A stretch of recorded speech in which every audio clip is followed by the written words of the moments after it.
Am I the a-hole for letting my habitually late wife miss an event she was excited for because I refused to hurry her?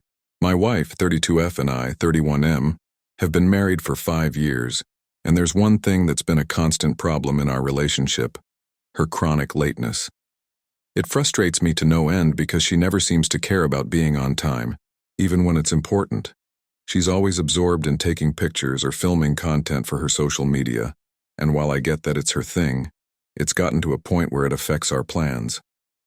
In the past, I've always tried to manage it by telling her events start earlier than they actually do, just to give us some buffer.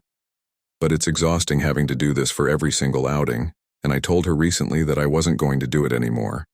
I wanted her to take responsibility for her time and understand that there are consequences for always being late.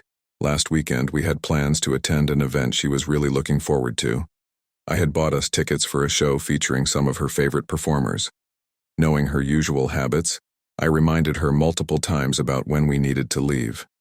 She, however, got wrapped up in her usual routine, spending way too long getting ready, taking photos of her outfit, and setting up lights for the perfect shot. I could see that time was slipping away, and I knew we'd miss part of the show if she didn't hurry, but I made the decision not to intervene. I figured if she didn't prioritize being on time, she should face the result. Sure enough, by the time we finally left, we'd missed the first half of the event, including the performance she was most excited for. When we got there and she realized what had happened, she was really upset.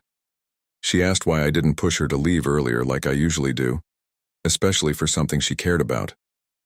I reminded her that I had already warned her that I wasn't going to play the timekeeper anymore. I told her it was on her for not taking responsibility and planning better. She said it was unfair to let her miss out, especially on her birthday weekend, and accused me of being petty by letting her be late on purpose.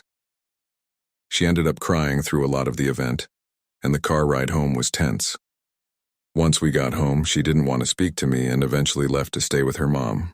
Now I'm wondering, AITA for letting her miss something important to her, even though I warned her ahead of time that I wouldn't be doing the usual rush routine